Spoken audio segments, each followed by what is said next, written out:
Ti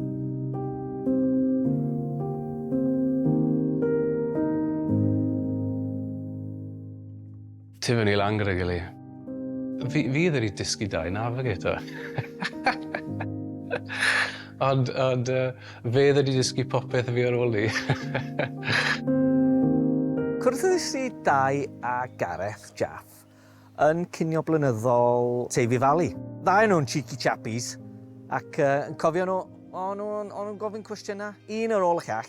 Bam, bam, bang, oedd o fel double barrel shotgun, y ddau yn dod ata fi. Hyn a llall amdan ralio, hyn a llall. Ac, hitio ni o'n ffwrdd yn syth yn de, ti'n bo. Wel, sut eich i di ddim licio'r ddau yn de, ac oedd dau yn llawn cymeriad yn doedd. Beth ma Dai fel brawd ac yn yrwr? Fel yrwr, sy'n gobeith dy e. Mae'r trio gydreifo ar 309 a lon am pen brea. Lle gofyn i unrhyw un, a sim siap y dreifo Dai o gwbl. A sa'n gweud bod fi lot o well, ond a fel brawd mae eitha reit. Dod. Wel, dwi'n weindo i gili lan yn syrfis, mae fe'n dod drawt o ni'n a fi'n dod drawt o fe, jyst weindo i gili lan ydy amseru a beth fel la. So. Neu chwod, chi jyst roi'r tap ar y watch fel, dim on.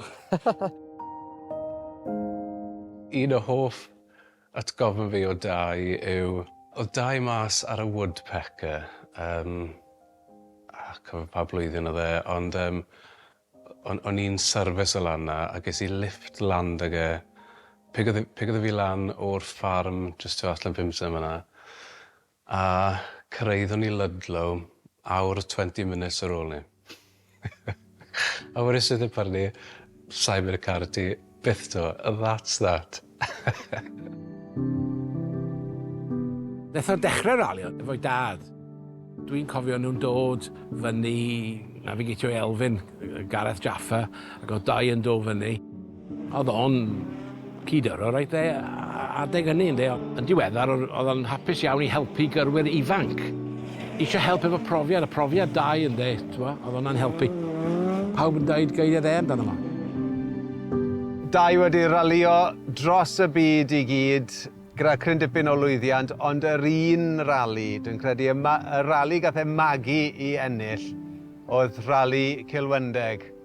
A nath e wireddu'r breuddwyd yn 2019 yn ennill y rali na. Dwi'n credu mai honna oedd yn golygu'r mwyaf i Dai.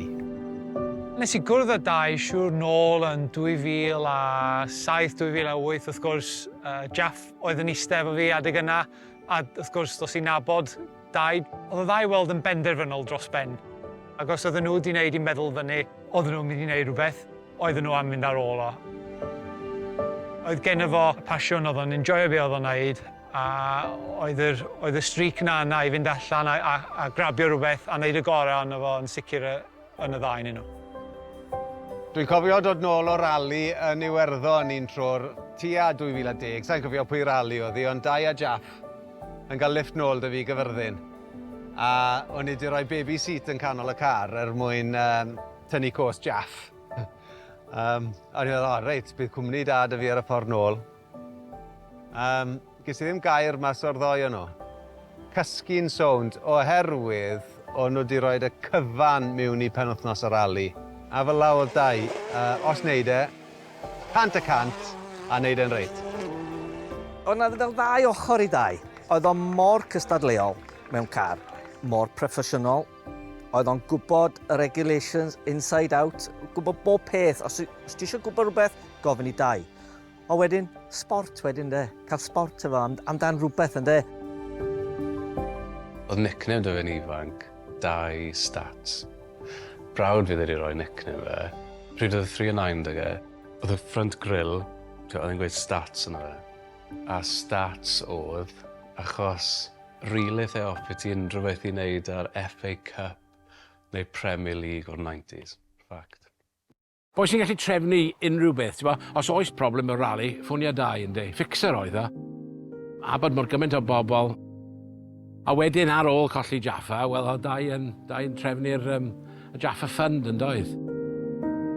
Syniad yw cael cyd-arwyr ifanc i ddod ato ni yn gofyn am help, i ni helpu nhw i progreso lan trwy'r gamp i gyd, a gobeithio bod nhw'n gallu helpu nhw mor gymaint ag allan nhw, i nhw cael cyrraedd yr un lefel oedd Jaff arno.